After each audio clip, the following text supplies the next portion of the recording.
So good afternoon, everybody. I would like to welcome all my speakers as well as all my participants who are joined us for this wonderful session. And I am really thankful to Indo-American Chamber of Commerce for organizing this 18th Indo-US Economic Summit, which is a flagship summit of Indo-American Chamber of Commerce. And I am really privileged to have this session on women empowerment, which is based on gender equality, empowering women for achieving rich economic dividends. It's a matter of pride and it's a matter of privilege and happiness that we have sitting with all those speakers who are really created a history, who has really proved their self as an empowered woman. So I will not take much time because I would like to listen them. So with these words, I would like to invite Dr. Lakshmi, who is Executive Chairperson, Religare Enterprises Limited, and Chairperson and Managing Director, Religare Finvest Limited. Lakshmi ji, please come and say your words of wisdom. Thank you. Thank you, Pasnaji. First of all, let me thank you for inviting us, and of course, Indo-US Chamber, who has given the platform for all of us to participate in it and have a dialogue and discuss with our empowered imperialists. And of course, I thank a lot for people who are here to listen to us as well. I'm a medical doctor by profession, and I have gone into the world of financial services. And that itself, I feel, is for me, is a very empowering thing. That a person like me who has been qualified for a particular thing can do multitasking in a very responsible world and make a difference to the economy. That itself is actually the reason why I'm here for. And I can speak what I'm speaking with far more definitive emphasis on this subject, because in the last couple of years, I have known the value of how women, not only from the most nascent unit of being a homemaker until actually turning around the world in movement of finance matters a lot. This is a topic, in fact, I know we have all to speak in our limited period of time. But this is a topic, in fact, each woman, not only women sitting here talking, that's us, and even people who are at home, they can actually make a huge contribution on this debate, because they exactly are the ones who have been showing path to us. And when I'm going to talk a little bit of a global scenario, and then I would like to limit my discussion more towards India-centric and India domestic understanding on the subject. Of course, worldwide, it is not only in home country, but in all the developing countries and the most developed countries also have gone through the same thing. Gender equality has been there for the longest period of time. As the societies have progressed in certain countries where the education has been the in-part tool for women also, after being the substitute or the leftover situations where men could not fill up the places, that was by default the choice used to be there. But today there are 500 million women who are in the universities across the world. So that is the difference that has happened in the modern world progress. But as far as the equality is concerned, that is still a topic which needs to be more discussed at length, and that needs a progress. A situation which should have been the most natural thing is something which we are wanting to discuss and make a difference. We want the policies to be made. The World Bank has made policies and so forth. UN has been talking. WHO has been talking about it. And they've been talking on all different aspects, that how, in fact, not only the socio-economic situation of the countries can make a difference with women being there. While every 3 out of 4 men are employed in some way or the other or have started earning, but there is only 1 out of 2 women that they are the ones who have been earning. Imagine what a colossal loss to the world. Imagine 50% of our strength is still not doing as much as their potential has been there. And if this is being developed, is this is being converted into some tool of actually working in which the end result of moving the cycle of money is there, just look at the progress that the country is going to be there. Mostly men have reached their optimum where they could have, and the number of people or number of boys in the education field, or the number of men who are already earning bread. But imagine if women, they are so small in number that they have been there. But if this number increases to as much as men, just look at the progress, not only in the house, in the country, in the village, or across the globe. And it is, in fact, I have to, I really feel the Nordic countries like Sweden, Denmark, there the women actually have quantified and qualified their job responsibilities equally as the men are. And that quantification and the responsibility distribution and participating inside and outside the house is something which we need to all catch up. While, of course, education makes a lot of difference in the world over, because that is one first step of progress. But look at the labor force that we have. In fact, the 40 billion mark has crossed where women have joined as a labor force. So right from the absolutely, I would say, the most grounded fundamental place of working until becoming prime ministers and presidents, women have achieved them all. But yes, numbers is something which we have to multiply, and that is important for us to do it. There have been studies which says that the health and the education of women and the girl child is extremely important to actually ensure that this gender gap should be minimized, and hence the economy and the economic forces contributed by women becomes much higher areas. In fact, I also want to point out a fact as far as the mental ability and the physical ability of women is concerned. A lot of fields have actually recognized that force. Look at in the sports, we have identical sports which women are competing in, men are competing in. We have as combative sport as wrestling and boxing where women are, and same are men. And the team sports, whether it is cricket or whether it is football, in fact, women or hockey, they're all there and they're exceeding the expectation. And look at the sponsorship on the women team that the world is actually participating in, and look at the kind of money that are being progressed and put into how women are participating. And that is again a huge field. If we could do so well in one field, we are definitely doing a lot in others. Earlier, there used to be more traditional fields in education or maybe in medical. That is how where women would be participating, and that was how I feel was more limited choices. But right now, by like becoming an astronaut or getting into the political field or getting into any field, it is in fact, you name a field in fact where women are not there, including the defense and the armed forces. And that is only because it's not actually giving the protective rights to women. It is only and only understanding their ability and their contribution to the mankind and the way they have proven time and time again. Right from absolutely historical age until the modern age, women have proven their worth. And the reason why the doors have started opening is only not because they need some charitable discount on their abilities, but the merit has been extremely proven again and again, and which could be in any which form. In fact, I always feel that why there should be a special aid or strength given to certain set of, in education, yes, to get the girl child to come out of the house and to get into the education. But once educated women are at the level playing field, we don't need a discount at all.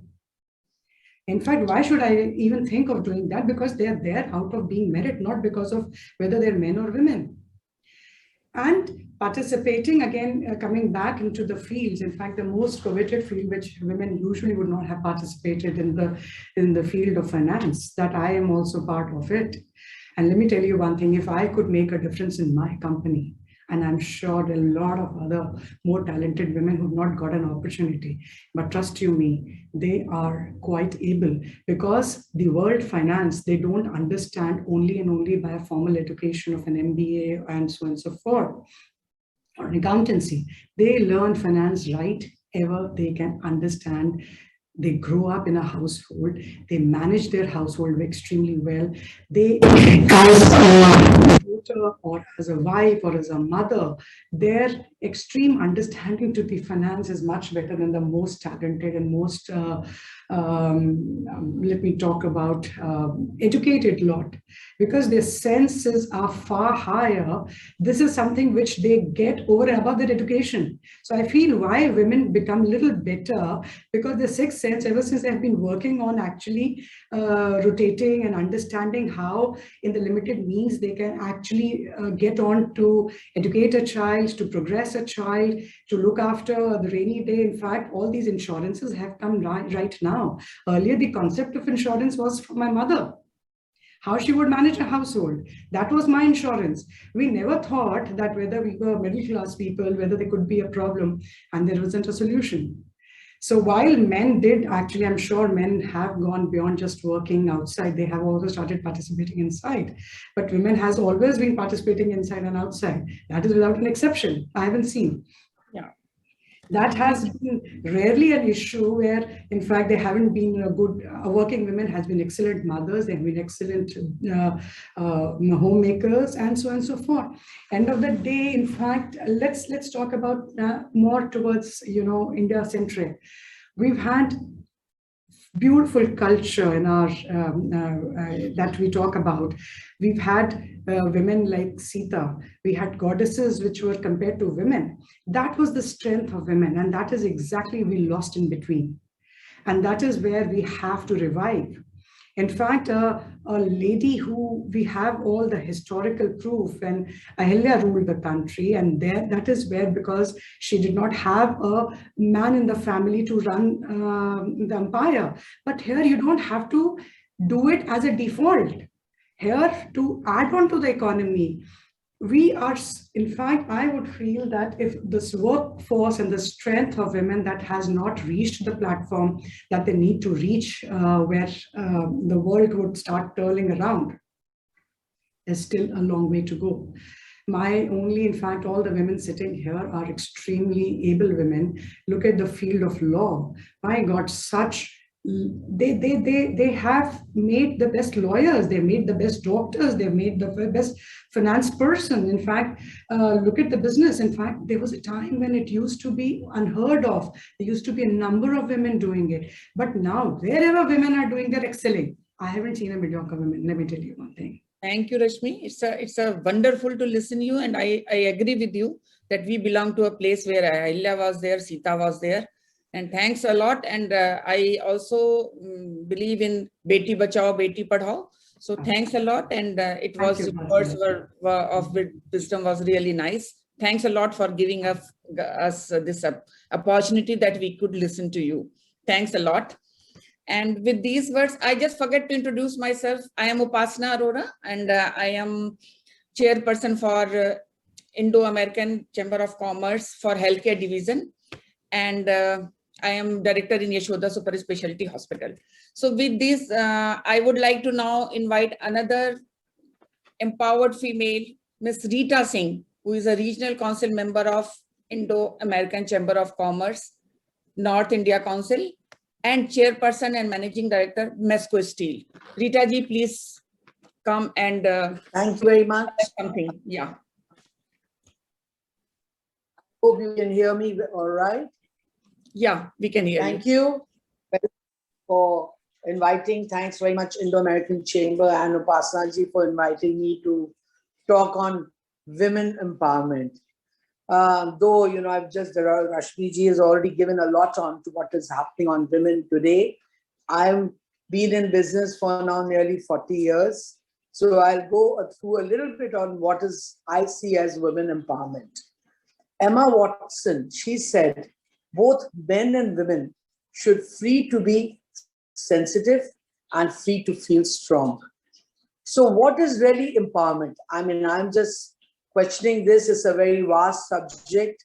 We have all been talking through the years on women empowerment, and I feel there is still lots to do, though we are progressing in a very good way on what is happening today. As I'm talking about India, I'm not going to globally, but I'm saying what's happening in India. As India is growing economically very strong, we have to give a little bit more attention to women empowerment. The first, of course, we always talk about the gender equality, that is between men and women, that they should have the equal rights. But do we have those equal rights or not? We have to really introspect on that. Then there is areas of education, healthcare, economic participation, psychological, jobs, promotions, salaries, and so on and so on. So there are lots to be talked about on that. Let's talk about education first. Education has taken a great step. I find everywhere education has been done for women, and more and women are participating. I come from a village which is very close by from here. That's Harper. That's where was my husband's place. I still find that very many women are not getting the equal chance on the studies because they would not like to send them alone into 10 kilometers away or 15 kilometers because we are in a village. So I feel there is a basic gap where boys do get advantage about women onto education, and we need to do that. So that is one part of it. The other one is healthcare. I think you're in healthcare. We are talking about empowering women in healthcare. Women do live longer, that's what they say, more than men, with unhealthy years. Gender equality in healthcare, that is progressing, I feel, a little slowly. We need to develop more there, though women account for majority of workers in healthcare, but are not in leading positions. So by promoting their career development, women healthcare will simultaneously put high on agenda. So I'm giving an example. I'm living in Delhi, and my father, part of the family, my daughters are in Mumbai. We have people who are working within our house, and it was quite shocking to see that one of them who has got the money and the resources, his wife got tuberculosis. And in the end, I'm giving, these are various examples. And he felt that it was her fault that she got it. So he did not treat her and sent her to her own parents' house. So in the end, when we came to know, we tried to help, but the tuberculosis had already developed and she did not make it. And I asked him this question, that why didn't you come to us or anybody where we were there? And he felt it was not so important for him. So that was quite a startling one, and it happens continuously, which I see around in the villages. Then economic participation. The growth in economic side has increased also quite a lot. There are people in fields of doctors, pilots, politics, entrepreneurs, everybody is growing. I definitely see that there's a great growth, so I don't want to sign. But if you look very closely, and if you go to the lower income groups, and if you go to the villages, you'll see that they are allowed to work into the fields because it gives them money. But when it comes to jobs, where they would like to go for jobs about 20 kilometers away or 25 kilometers, their husbands or the fathers will not allow them to do that alone. So I think we need to do a lot of mentoring in these places where they can get this more, the jobs can be done by them. They welcome the money. They like the money that the woman is earning, but I think that needs to be done. So here is another example. I have a gardener's wife, husband died, 4 daughters, and all are educated. But when they got married, their husbands are not allowing them to work. So I asked her this question, why aren't you doing that? And why aren't you asking their husbands? And she said, ma'am, you're living in a different world. We are not allowed to do so. So I feel it's happening in bigger cities, it's happening there. I don't want to sound that things are not happening, but I'm asking one more question. Why do we not ask men also to participate in this kind of a talk? I wish we had invited one of the men, because many of the men feel lost that their power is taken away and that they are not there. But men have vital information to share on women empowerment. A husband, a father, a brother can make a great difference in encouraging or limiting a woman empowerment. And I feel a focus is required to discuss on the behavior of men and their thinking, which can improve women empowerment. Then women to women, I find that yes, we all women must go and help the women, mentor, give them there, give support. And I think that will improve a lot if we do that, where we can help them on their educations, jobs, supporting them into their minds, giving them their support and empowering them. So the motivation given by women to use her authority itself, what she has. There are many of them who have these authorities, but they are not able to come up. So I think we need self-empowerment. That is a very important, and to make them realize that they have the power to go ahead. As we've had the goddesses, we've had many women, we've got prime ministers, we got everybody, but I feel a conscious decision to charge your own destiny in life. And it makes positive changes executing these decisions. So I feel that this is very important. As you mentioned, that I was in the steel business and mining. When I went there, there is still not a single woman yet in mining who started the mining herself. So I felt, I didn't see any difference between a man and woman doing the job. But when I was doing it, I had a large amount of men who discouraged, and there were mafias which threatened and asked me that, I should not be doing, and I should give it away to them as doing it, and they'll give me small compensation against it. But I stuck to that and did. So I feel that we all who are the luckiest ones, we should help more and more women and have a program more on them. So I always feel men many times feel insecure. There are all kinds of men. There are very secure men. There are other people that's human being characters. They are secure. When they compare their strength against women, each have their own qualities. I feel men have their own qualities, women have their, and we can both empower them if we give them the talks and we educate and we ask them to care for women's rights. This world will be a better place to live. So we have done very well, but there are lots to be done, and I'm sure you all, the women who are doing very well, will do that, and we should make more programs how to help the other women to grow. Thank you very much. Thank you so much. It was really nice to listen to you, and I really respect you for your courage and your bravery. You are such a brave female. And I would like to tell you that even in healthcare, females who are working in healthcare, mid-managers are lots of females. But if you see on CEO level, hardly you will find, only 7% female can reach to the top. So it is it is very heartbreaking thing. So now we are going to, change this scenario. And I would like to invite Ms. Reena Khair, Senior Partner, Co-Chair and Company. Reena ji, please come. Yes. Thank you for inviting me. Before I start, I wanted to say something about the topic. In my mind, gender equality is in itself the goal. And any economic benefits we get from that is actually a bonus, because really social justice and equality is something I think we should aspire for, whether or not there are benefits which flow from it.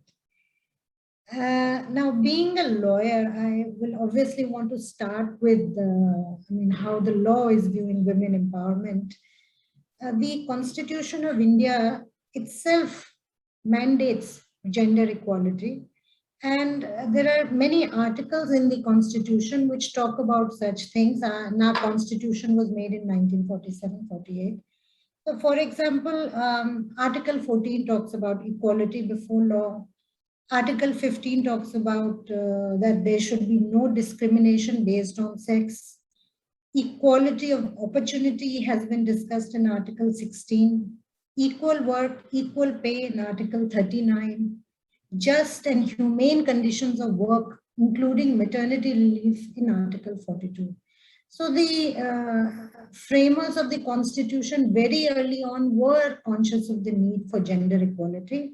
And consequent to the constitutional mandate, many laws have also been brought relating to the working conditions of women, for their protection, harassment, many things. Now, but what, in my view, what has happened is that these laws have not been as effective as was expected.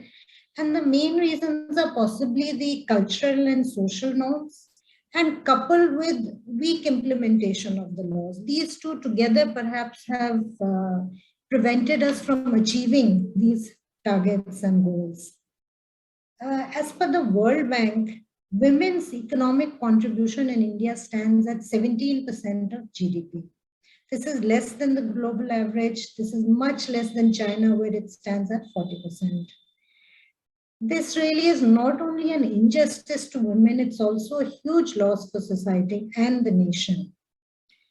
It's estimated by the IMF that if there was equal participation of women in the workforce, India's GDP could increase by 27% by 2025. So reducing gender inequality is not only a moral and social objective, but it's also key to economic development. And I think we should not lose the advantages of a gender dividend, which really could work for us. Now, I wanted to talk about, some of the exciting things which are happening and have happened in the field of women empowerment, which I think are very interesting. Firstly, women are, for instance, heavily represented in the informal sector, where there is a greater risk of exploitation, because in the organized sector, of course, the laws are better implemented, there's better mechanism for ensuring compliances, but in the informal sector, the risk of exploitation are very high.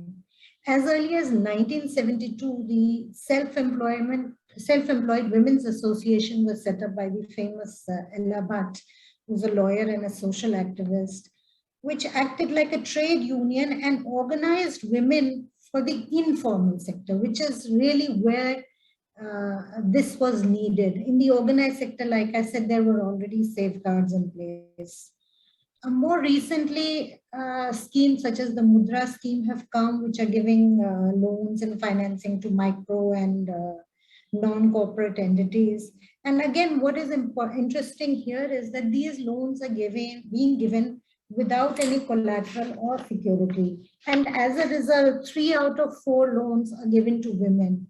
Now, this access to finance is a very critical aspect for setting up enterprises, for thinking of new ventures, and for empowering women to do something different.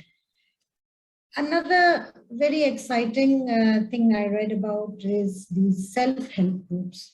Now, self-help groups are groups of 10 to 20 women who get together, they save their money, and with their savings, they are able to lend to their group members, and they are also able to borrow from the banks. Really, the important thing which flows from this is that collectively, if women come together and collectively they work for the common good, they can overcome the hurdles which are there in society, which push them back, which push them down. So the collective action by women, even those who are very weak members of society, can make a very big change. I recently also came to know about this mobile creches, because companies with more than 50 workers are required to provide daycare and creches. And organizations like this, which are partnering with companies, setting up daycare, setting up capacities, training people how to run all these.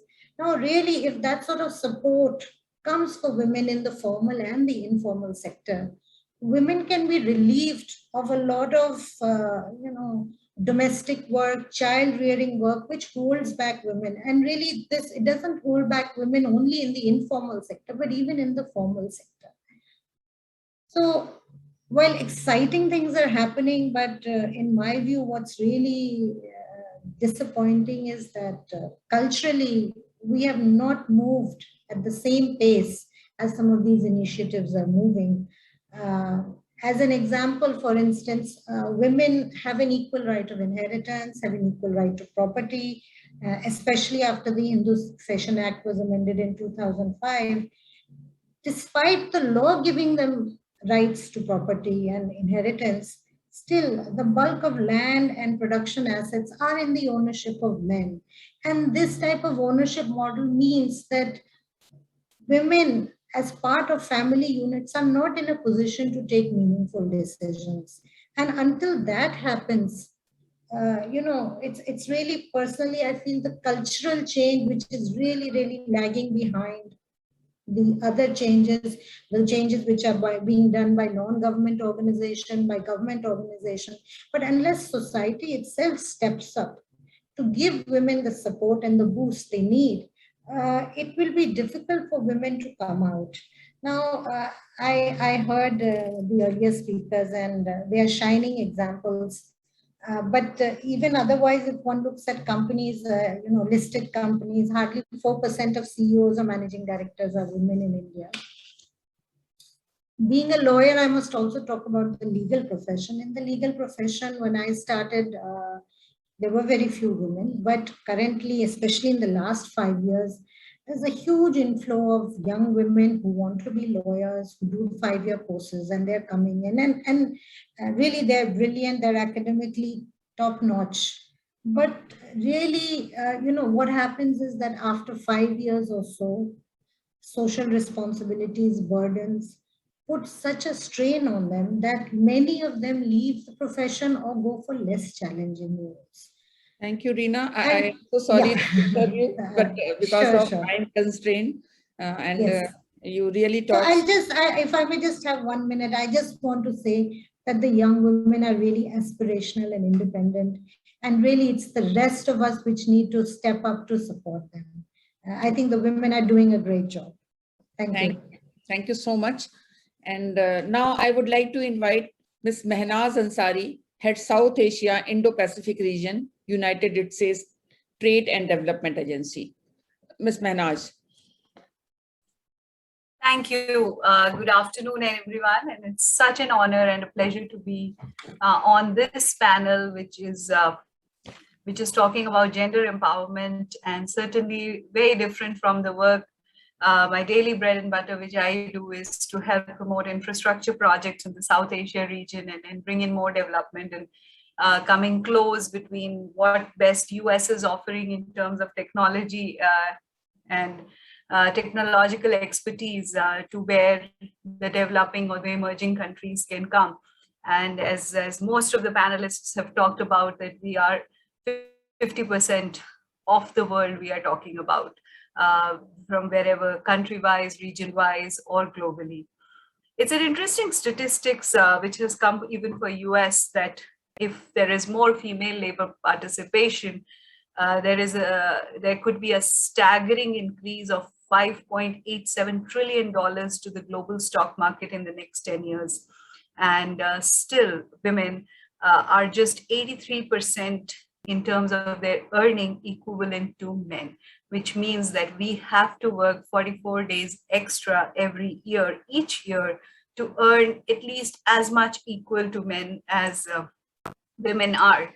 And the problem we see is that, there is a gender balance in the working world, where, of course, our strengths have been identified.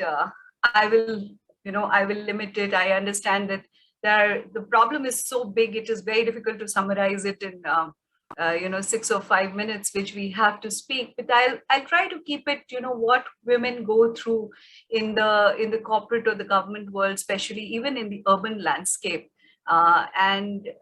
We are, as a species of humankind, we are known as women or women to know it all. A mother, a daughter, a professional, in whichever sphere of life in a day I'm expected to do everything.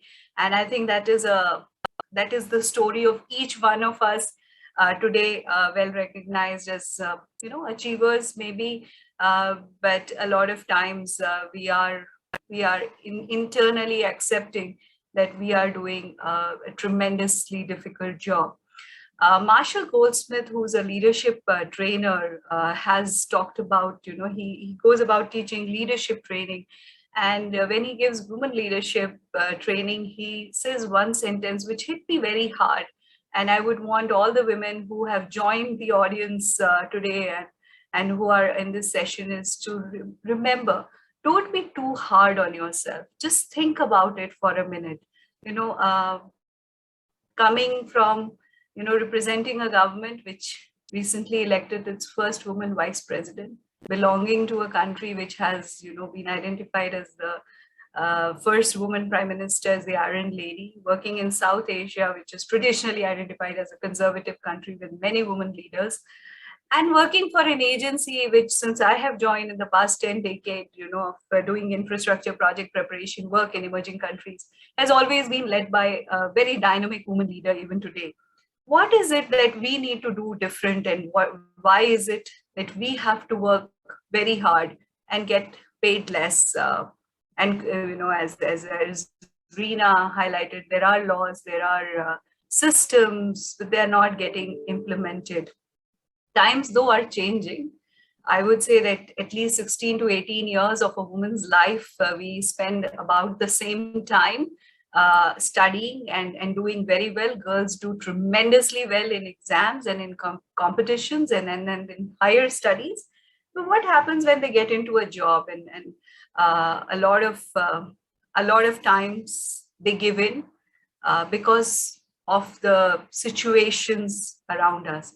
But it is important that every woman you can be a homemaker and there is nothing to be wrong about it, or you can be a professional, is that actually every woman is, taking care of at least 4 people minimum in a society, which is the family. I'm taking the nuclear family example. And that family is actually the cornerstone of every society. So actually every woman, paid or unpaid, is contributing in a very big way to the society, to the economy. We are good in making bigger decisions, and we are very good in, in every daily decision which we have to make. And it has also been established that we are very good leaders. But looking at the recent COVID situation, just to look back and imagine how much multitasking a woman is expected to do. And that is where the sensitivity, and I agree, with my panelists, that we should have men in this discussion, is why are we expected to do multitasking while everyone was working from home? A lot of us, or I think almost all of us, have experienced. And I can come across many women who are known to me that we were longing to get back to work because that is a little space which we get. So what is needed in a family when one woman is taking care of rest of the family is that the others in the family and the others in the workplace are equally sensitive to them, be it the men or the women of the house. It's just not, it's just easy to blame a man, but it's equally important for the sensitivity of a woman to a woman, especially she is equally educated, she's equally qualified, and if not more. And when she gets out to work or does that extra, you need to step up and give a helping hand. It is very important that as a supervisor, you are conscious if she's a feeding mom, or if she's if she has other health issues. Women can do everything. You just need to treat them a little more with a little more sensitivity is what is there. And we go really out of our way as women to prove ourselves and our merit. COVID has again shown the best performance of some countries. Thanks, Mahnaz. I'm so sorry that I'm disturbing you, but because of time constraint, we need to, wrap up this, your words. Okay, let me just conclude in 30 seconds. So, as we move along, I think what we have to keep important in terms of bringing more women and entrepreneurs in the work, and we are certainly looking out to how we can do it, is that please continue to remain in the workforce and continue to instill the confidence amongst the other women around you to take on the challenging jobs and remain here. So with that, thank you so much, and thank you for having me. Thanks a lot. Now time has come. I was waiting for our keynote speaker, Mrs. Lakshmi Puri, former Assistant Secretary General, United Nations, Deputy Executive Director, UN Women, and former Ambassador of India. I invite you, Lakshmi ji, please come and enlighten us. Thank you. Thank you indeed, Madam Chairperson, Dr. Upasana Arora, distinguished speakers and members of the Indo-American Chamber of Commerce, and more generally, US-India business fraternity and sorority. I'm happy that your chamber has organized this session on women's empowerment as part of the US-India Economic Summit. And it's no brainer, despite the setbacks we see to women's rights in our neighborhood, that neither the US nor India nor the world economy can prosper and find its true potential unless 50% of its population, the women, become empowered economic agents. Studies have shown that the global economy would add 12 trillion to its GDP, and India would benefit by 800 billion a year if we were to have gender poverty. Such is the power of gender parity. So gender equality and investing in women's economic empowerment is indeed, as was mentioned by speakers before me, the smart thing to do, as much as the fair and morally right thing to do in its own right. For after all, who can deny the equality and full humanity of both men and women, that our countries and our planet, that's also the other part, deserves the equal contribution of both. How can we accelerate the movement to Planet 50-50 in economic empowerment? Through business is the focus. I know you've spoken about all the other issues at the micro level, also at the corporate level, and in terms of India. I would like to take this into the Indo-US business context and say, my first premise, first of all, is that women's economic empowerment, autonomy, and independence is central to gender equality and the empowerment of women more broadly. It has been identified as a target in Sustainable Development Goal 5, which I call the mother of all SDGs, and its elements are set out in other goals and targets. For example, the SDGs call on states to undertake reforms to give women equal rights to economic resources, I think that was mentioned, as well as access to ownership and control over land, other forms of property, financial services, inheritance, natural resources. They demand the equal participation and leadership in public and economic life that includes business and this is important, valuing, sharing, and provisioning of unpaid care and domestic work, unpaid care work and domestic work, which mostly falls or disproportionately on women. Gender responsive targets in other SDGs cover poverty eradication, entrepreneurship, employment, education, sexual and reproductive health and rights, health overall, water and sanitation and hygiene, sustainable energy, human settlements and urbanization, and economic growth, among others. In all of this, of course, the gender element is very crucial. Both US and India, as the world's largest and oldest democracies, are committed to its realization in their countries as well as around the world. And in India, Prime Minister Modi has made women-led development and the promotion of their economic empowerment and the protection of their human rights a vital part of his Sabka Saath, Sabka Vikas, Sabka Vishwas, Sabka Prayas, and Sarvodaya plank.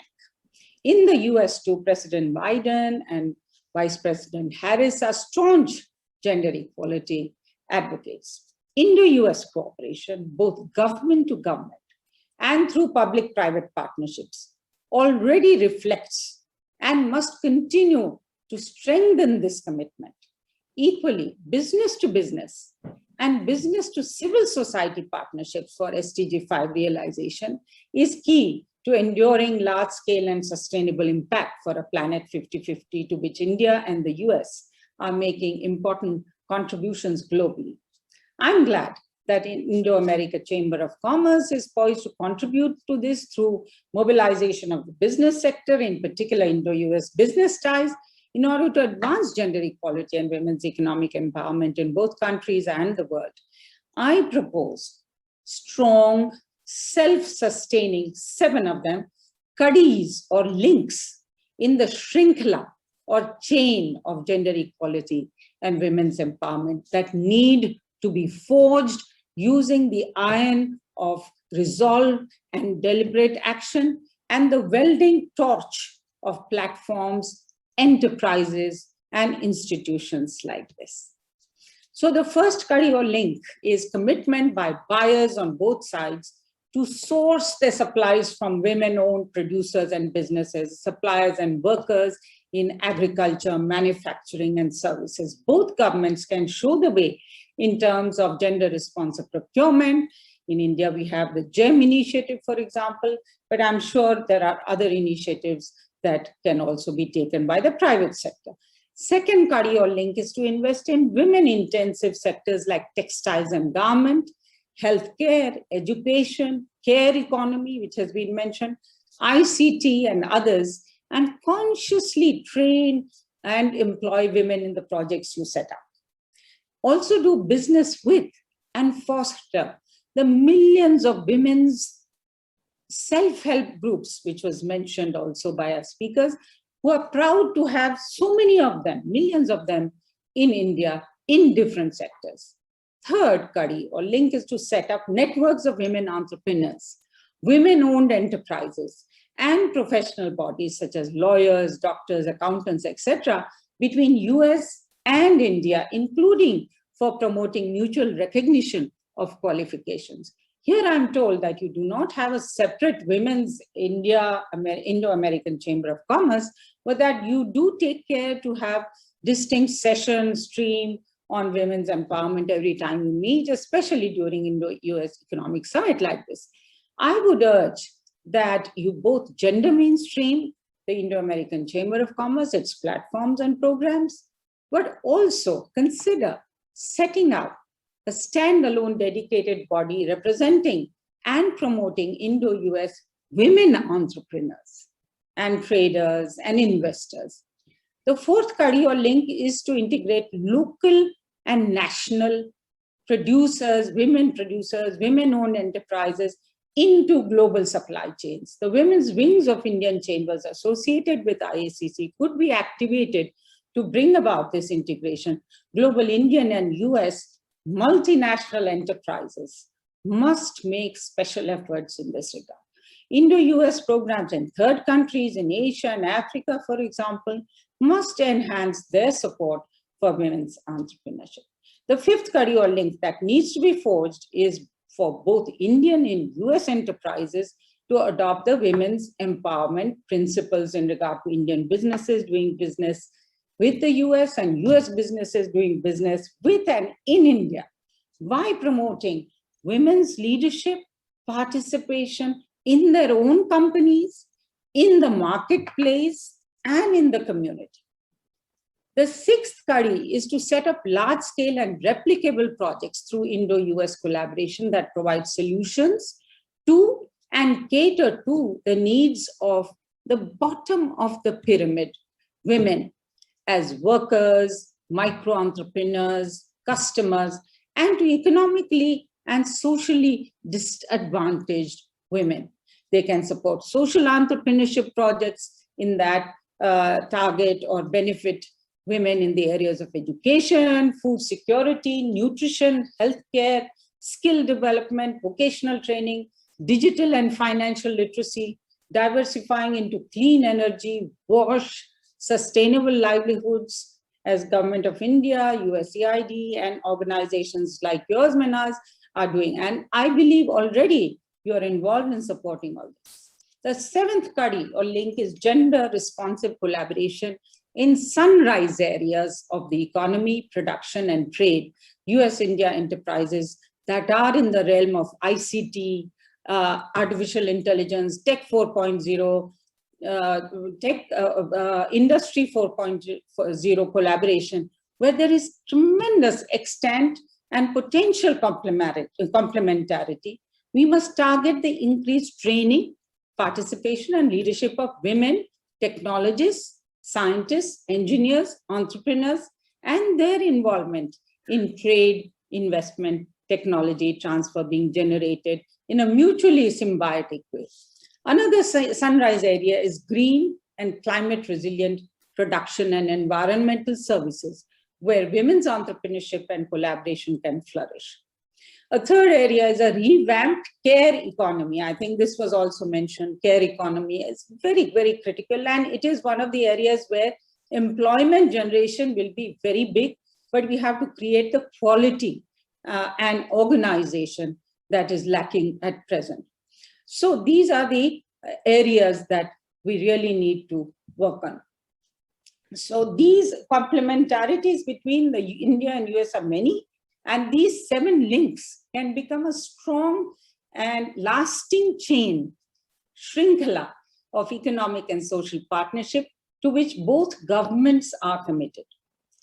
All businesses engaged in the Indo-US economic relationships, along with the relevant civil society, and that's a very important aspect, must build a tripartite partnership with the US and Indian governments that every day, in every way, must create new milestones in women's empowerment. You can and you must show the way. Thank you. Thank you, Lakshmi ji. Thank you so much. It was wonderful listening all of you, and especially Lakshmi ji and Rita Singh started career when hardly any female was career oriented. So I am really lucky to have all of you here, and thanks to Indo-US Chamber of Commerce also. See you again. See you soon. Thank you, Rashmi. Thank you, Manas. Thank you, Rina. Bye-bye. Thanks, Upasana ji. Thank you all.